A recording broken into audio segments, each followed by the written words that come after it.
You are about to learn one of the biggest secrets in the history of the world. It's a secret that has huge effects for everyone who lives on this planet. Most people can feel deep down that something isn't quite right with the world economy, but few know what it is. Gone are the days where a family can survive on just one paycheck. Every day it seems things are more and more out of control, yet only 1 in a million understand why. You are about to discover the system that is ultimately responsible for most of the inequality in our world today. The powers that be do not want you to know about this, as this system is what has kept them at the top of the financial food chain for the last 100 years. Learning this will change your life because it'll change the choices that you make. If enough people learn it, it'll change the world because it'll change the system. For this is the biggest hidden secret of money. Never in human history have so many been plundered by so few, and it's all accomplished through this, the biggest scam in the history of mankind.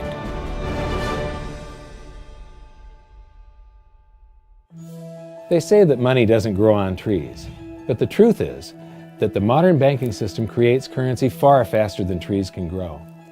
Most people don't have a clue how currency is created. Economists and bankers make it sound so complex that people think they can't understand it. But I'm going to strip our monetary system down to its essence so that you can see the scam behind the curtain and just how it affects you. Every modern society creates currency in pretty much the same way. But since the US dollar is the majority of the world's currency, I'm going to use the United States as our example. It all starts when some politician says, "Vote for me and I'll make sure the government provides you more free stuff than my opponent will." But there's no such thing as a free lunch. So to provide that supposedly free stuff, the politicians vote for the country to spend more than its income. This is called deficit spending. To pay for that deficit spending, the Treasury borrows currency by issuing a bond. So what's a bond? If you think about it, a bond is really nothing but a glorified IOU. It's a pretty piece of paper with numbers printed on it that says, "Loan me $1 trillion today, and I promise over a 10-year period I'm going to pay you back that $1 trillion plus interest." But what you need to understand is that Treasury bonds are our national debt. These glorified IOUs are to be paid back by you and I and our descendants through future taxation. Therefore, when the government issues a bond, it steals prosperity out of the future so that it can spend it today. The Treasury then holds a bond auction, and the world's largest banks show up and compete to buy part of our national debt and make a profit on it by earning interest. You'll notice that as we move through this process, the big banks are there, taking a cut every step of the way. This isn't by chance, as you'll see shortly. Then, through a shell game called open market operations, the banks get to sell some of those bonds to the Federal Reserve at a profit. To pay for the bonds, the Federal Reserve opens up its big old checkbook and writes bad, bogus, counterfeit checks that should bounce because they're drawn on an account that always has a zero balance. There isn't 1 penny in there. To quote from the Boston Federal Reserve, "When you or I write a check, there must be sufficient funds in our account to cover that check. But when the Federal Reserve writes a check, there is no bank deposit on which that check is drawn. When the Federal Reserve writes a check, it is creating money." The Fed then hands those checks to the banks, and at this point, currency springs into existence. The banks then take that currency and buy more bonds at the next Treasury auction. But what is a check? A check is also an IOU. When you write a check, you're making a note that says, "Here's my IOU for cash. All you have to do is go to the bank and pick it up." Now, it's very, very important that you understand this process because we're going to come back later and show you the devastating effect this has on you. The Treasury issues IOUs, bonds. The banks then buy those IOUs with currency. The Federal Reserve then writes IOUs, checks, and hands them to the banks in exchange for the Treasury's IOUs, the bonds. And currency is created. So what's really happening is the Federal Reserve and the Treasury are just swapping IOUs, using the banks as middlemen, and abracadabra, presto, currency magically springs into existence. This process repeats and repeats over and over again, enriching the banks and indebting the public by raising the national debt. The end result is that there's a buildup of bonds at the Federal Reserve, and currency at the Treasury. This process is also where all paper currency comes from. The Federal Reserve and the government mistakenly call it base money because they didn't watch episode 1 of this series and they don't know the difference between money and currency. But I will correctly refer to it as base currency because it is not money. It is currency, and as we've learned, there is a big difference. Money has to be a store of value and maintain its purchasing power over long periods of time. We learned in episode 1 that earlier in our history, our paper currency was just a claim check. It was a representation for real money of intrinsic value, the gold and silver that was held on deposit at the Treasury. You could walk into any bank and slap your currency, like say a $20 bill, on the counter and redeem it for real money, a $20 gold piece. But now, this base currency that's piling up back here is really nothing but a receipt or a claim check on an IOU, that bond. So it's really nothing but a supply of numbers. The Treasury then deposits the newly created currency into the various branches of the government, and the politicians say, "Hey, thanks for that." And the government does some deficit spending on public works, social programs, and war. The government employees, contractors, and soldiers then deposit their pay in the banks. Now, this may come as a shock to you, but when you deposit your currency with the bank, you're not actually depositing it into an account to be safely held in trust for you. Instead, you're actually loaning the bank your currency, and within certain legal limits, they can do with it pretty much anything they please. This includes gambling in the stock market and loaning it out, at a profit, of course. Now this is where the machine of currency creation really gets cranking, because this is where something called fractional reserve lending comes into play. Fractional reserve lending is exactly what it says. The banks are allowed to reserve only a fraction of your deposit and loan the rest out. Although reserve ratios may vary, I'm going to use a 10% reserve ratio as our example. If you deposit $100 in your account, the bank can legally take $90 of it and loan it out without telling you. The bank must hold $10 of your deposit in reserve just in case you want some of it. These reserves are called vault cash. But why does your bank account still say you have $100 if the bank has stolen $90 of it? Because the bank left IOUs it created, called bank credit, in its place. Now I know this sounds crazy, but here it is in black and white from the Fed. Commercial banks create checkbook money when they grant a loan simply by adding new deposit dollars in accounts on their books in exchange for a borrower's IOU. These are nothing but numbers that the banks type into their computers. And even though these bank credit IOU numbers are very different from base currency numbers, because they only exist in computers, they are still currency. So now there is $190 in existence. Now the reason people take out loans from the banks is to buy something. They're going to buy a house or a car or something like that. So the borrower takes the $90 that the bank loaned to him from your account and he pays the seller of the item. But then the seller deposits that currency into his account and his bank loans out 90% of that and leaves bank credit numbers in its place. So now there's $271 in existence. This process repeats and repeats until under a 10% reserve ratio, an initial deposit of just $100 can create up to $1,000 of bank credit, all backed by $100 of vault cash, just 10%. But as I said, reserve ratios vary wildly. On some deposits, it's 10%, on others, it's 3%, and on some forms of deposits, reserve requirements are 0. The result is that the expansion of the currency supply by the banks is far greater than even this example would lead you to believe. So once again, when currency is deposited in the banks get to lend it out, and then it gets redeposited and relent, redeposited and relent, redeposited and relent over and over again, creating bank credit all the way.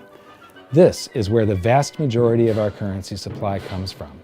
In fact, 92 to 96% of all currency in existence is created not by the government, but here in the banking system. Now, massive amounts of currency spewing into society may at first sound like a fun idea. That is, until you remember one of the most important hidden secrets of money from episode 1, that the prices of everyday goods and services act as a sponge on an expanding currency supply. The more currency we have, the more prices rise.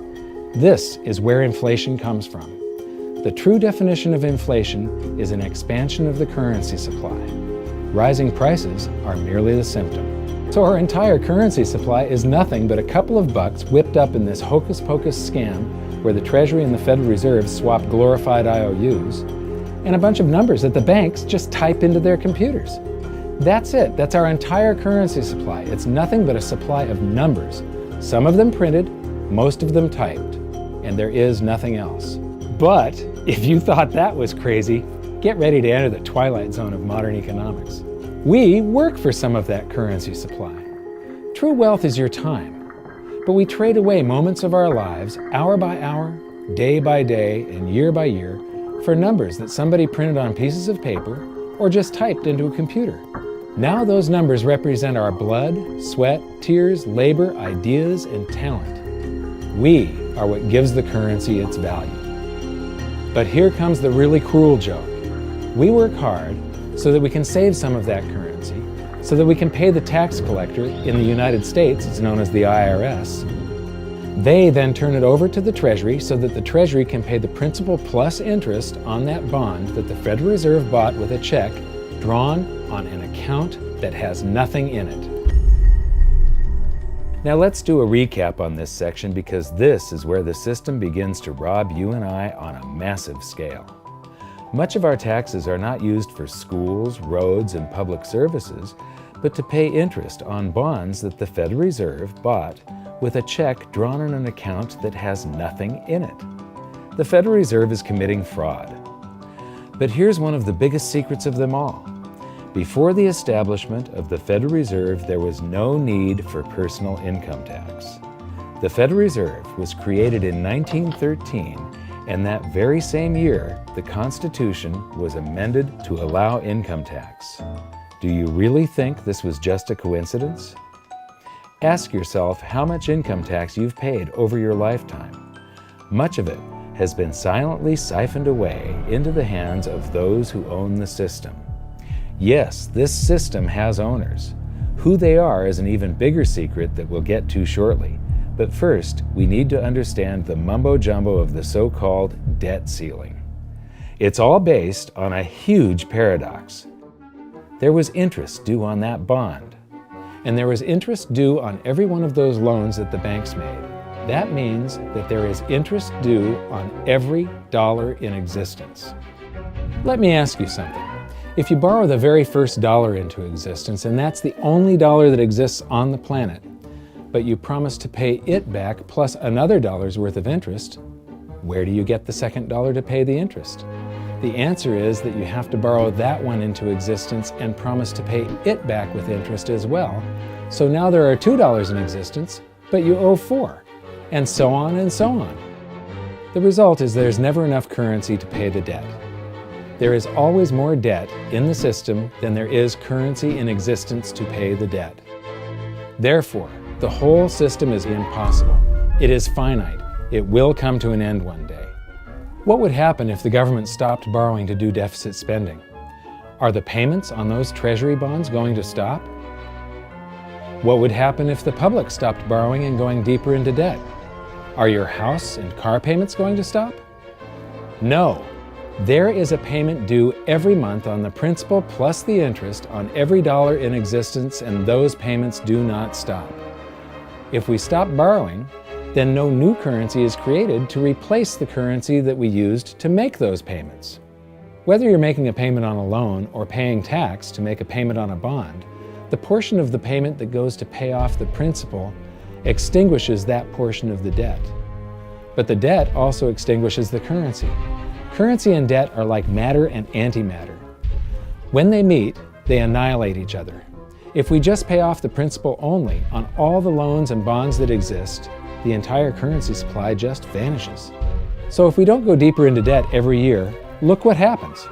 The whole thing goes into a deflationary collapse under the weight of those payments. Politicians and pundits alike talk about balancing the budget, paying down the debt, and living within our means. They don't understand that that is deflationary. It is impossible to do under our current monetary system without collapsing the whole economy. This is why any talk of a debt ceiling is not only ridiculous, It's delusional.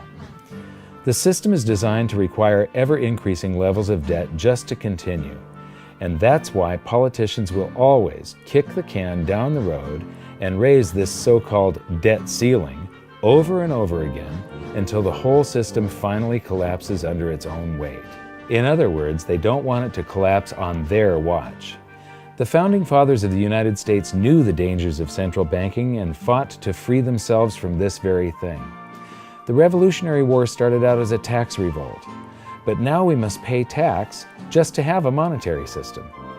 Having just suffered through the hyperinflation of the continental dollar, which was printed into oblivion to finance the Revolutionary War, they understood the dangers of fiat currency and debt-based monetary systems. So to protect future generations from institutional theft and out-of-control government, they wrote into the Constitution that only gold and silver can be money for the simple fact that you can't print them. Our current system is not only unconstitutional, but it robs us of the liberty and prosperity our forefathers fought and died for. We are all feeling the effects of ignoring the Constitution right now. By forcing more currency into circulation, our purchasing power is diluted. Inflation is a slow and insidious stealth tax that is simply the result of this debt-based monetary system. This system empowers and benefits those who create the currency and receive it first, as they get to spend it into circulation before it has an effect on the economy. They're stealing purchasing power from you and transferring it to the banks and the government every hour of every day because of this false monetary system.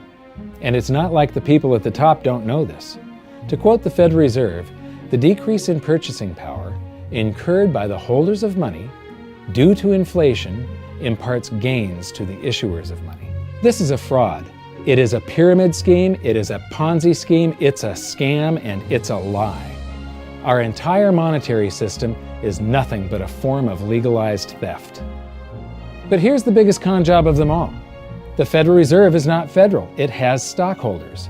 There is no federal agency that has stockholders. What's a stockholder? A share of stock represents a percentage of ownership in a corporation. So the stockholders are the owners of that corporation. Therefore, the Federal Reserve is a private corporation with owners. And you can see it for yourself if you go to the Federal Reserve's website, and it will say, the stockholders receive an annual dividend of 6%. Now we know that the stock in the Federal Reserve was originally issued to the largest banks in the United States. But because of mergers and acquisitions through the years, you can't actually trace who owns the stock in the Federal Reserve. That's a very closely guarded secret. My guess would be that the owners are those primary dealers, the banks that get to make a profit by selling part of our national debt, those bonds, to the Federal Reserve, who buys them with a check from nothing. Then we pay tax to pay the principal and the interest on those bonds so that the Federal Reserve can pay the banks a 6% dividend. Don't be alarmed if you don't quite comprehend the deception of this system at first glance. Very few people do. It is purposely complex. The economist John Maynard Keynes once wrote, "By this means, government may secretly and unobserved confiscate the wealth of the people, and not one man in a million will detect the theft." I believe that presented correctly, anyone can understand this system, regardless of how complex it is. So let's do a recap and break it down even more. The way the system works is that, step 1, the government creates glorified IOUs. These bonds increase our national debt and put the public on the hook to pay it back. Step 2, IOUs are swapped to create currency. The Treasury sells the bonds to the banks. The banks then turn around and sell our national debt at a profit to the Federal Reserve, which they probably own. The Federal Reserve then opens its checkbook that doesn't have a penny in it and buys those IOUs with IOUs that it writes, checks, on a checking account that has a zero balance. Then they give those checks to the banks and currency just springs into existence, and then the whole process repeats. This results in a buildup of bonds at the Federal Reserve and currency at the Treasury, which is really just a supply of numbers. The Treasury then deposits the numbers in the various branches of the government, and we get to step 3. The government spends the numbers on promises, public works, social programs, and war. Then the government employees, contractors, and soldiers deposit their pay into the banks. And we get to step 4, where the banks multiply the numbers by magically inventing more IOUs through fractional reserve lending, where they steal a portion of everyone's deposit and lend it out. That currency gets redeposited, and then a portion is stolen again. And the process repeats over and over, magnifying the currency supply exponentially. Then we work for some of those numbers, which brings us to step 5, where our numbers are taxed. We pay tax to the IRS, who then turns our numbers over to the Treasury, so the Treasury can pay the principal plus the interest on bonds that were purchased by the Federal Reserve with a check from nothing. Then we get to step 6, the debt ceiling delusion. The system is designed to require ever-increasing levels of debt and will eventually collapse under its own weight because politicians always kick the can down the road. They don't want it to collapse on their watch. And finally, step 7, the secret owners take their cut. The world's largest banks own the Federal Reserve. Those banks make a profit selling our national debt to the Fed.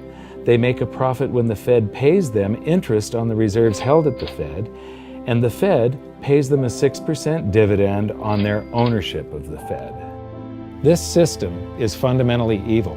It funnels wealth from the working population to the government and the banking sector. It is the cause of the artificial booms and busts of modern economies, and it causes great disparity of wealth between the rich and the working class.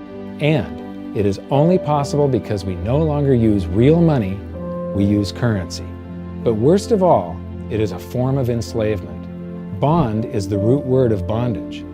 Whenever a government issues a bond, it is a promise to make us pay tax in the future. Nobody asked you if you wanted to pay tax today for the prosperity we all enjoyed in the last century. Nobody is asking our children if they want to work hard in the future to pay for the prosperity we're enjoying now. George Washington once wrote to James Madison, "No generation has the right to contract debts greater than can be paid off during the course of its own existence." By stealing prosperity from tomorrow so we can spend it today, we enslave ourselves and future generations. Now this all sounds pretty bad, but there is great hope, for you are the greatest threat to this false monetary system. This system relies on the public being ignorant of its workings. Please share this knowledge with everyone you know, because an informed public that fully understands the system can build a better future for generations to come. And now I leave you with this quote, widely attributed to a former director of the Bank of England. The modern banking system manufactures money out of nothing. The process is perhaps the most astounding piece of sleight of hand that was ever invented. Banking was conceived in inequity and born in sin. Bankers own the earth. Take it away from them, but leave them the power to create money and control credit, and with the flick of a pen, they will create enough money to buy it back again. But if you want to continue as the slaves of bankers and pay the cost of your own slavery, let them continue to create money and to control credit. This is the Federal Reserve in Washington, D.C. It's located on Constitution Street, and that is just as much of a joke as the New York Fed being located on Liberty Street. Both of them are unconstitutional, both of them limit our liberty, and they transfer wealth away from us every second of every day to the Federal Reserve, to the government, and to the banking sector. You are now among the 1 in a million who can detect the theft of your prosperity. So the big question is, what can you do about it? 1. Watch this video until you can describe and teach it to others. Those who understand this system can make preparations for its unavoidable collapse and protect themselves. History shows that those who don't will probably be wiped out. 2. Share this video with everyone, especially those you care about. All it takes is a mouse click or two to get this message in front of millions. Post this video on Facebook, tweet it, email it to loved ones. Please share it wherever you can. 3. Join the conversation. The current world monetary system is based on a 300-year-old design meant to enrich a few at the expense of the many. There must be a better way. At hiddensecretsofmoney.com, we've created an open-source platform for the design and development of a new world monetary system. We're calling on every economist, every student, every college, every bright mind, and anyone who cares to join the discussion. In educating ourselves and each other, we can prevent the further loss of our freedoms and maybe, just maybe, win some of them back.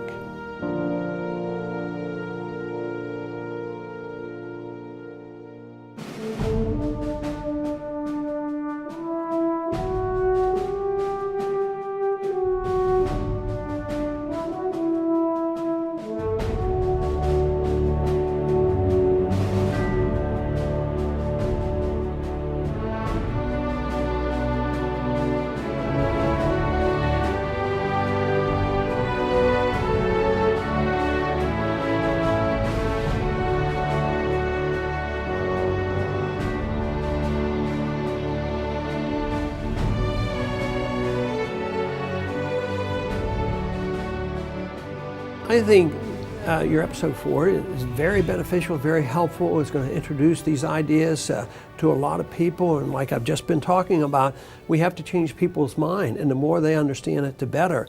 And I think we're at this point now where more people in the last several years, 4 or 5 years, have thought about the Fed than they ever have in the previous 95 years. So I think an explanation and diagrams to show it is very helpful, because quite frankly, they're not going to get it in their grade school. They're not going to get it in their high schools. They're not going to get it in college unless they're in a very rare circumstance to understand how this works.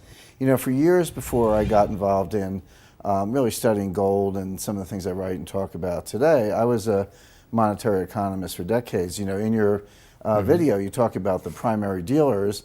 I was chief counsel and chief credit officer of one of the largest primary dealers for 10 years. So I had an inside seat on the Treasury market and have the privilege of working with several former vice chairmen of the Board of Governors, Manley Johnson and David Mullins, going back to the 80s and 90s. So I'm very immersed in what you were talking about, and I thought it was extremely accurate, extremely clear. I didn't think you were stretching on any points. It was really like something out of a PhD course, except that it was very easy to understand. I think it's accessible. I think we're seeing a little bit of a revolution in communications in the following sense. You know, as you point out, the Fed was created in 1913. Well, in 1913, there was no web, there was no YouTube, no Twitter. There was really no one to kind of stand up and oppose the Fed or call them out, if you will, or really get into a discussion that everyday Americans could follow. That's not true now with social media and everything else. You can reach out to millions and tens of millions of people and tell them what's going on. I think you've done that. You've done it successfully. I applaud it. I think this is a great video. I look forward to seeing it again. I know millions of people will enjoy it. Well, as we know, the Federal Reserve believes it can create money out of thin air, not realize money is supposed to represent real products and services. And what people don't realize is when the Fed does that, in effect, as Keynes pointed out, it's a form of taxation. It's a form of confiscation. And because people don't see it, the politicos get away with it, but it also undermines social trust. It just is corrosive throughout society. We're going to have a lot of turmoil in the coming years, but it's going to be the kind of turmoil that leads to positive things. So don't despair. Get out there and fight, because the tide is going to turn. This is going to be the status last stand. Thank you. This episode of Mike Maloney's Hidden Secrets of Money was brought to you by GoldSilver.com and the new Silver Pegasus Round. To learn how to protect your family and turn the coming economic storms into opportunity, visit GoldSilver.com.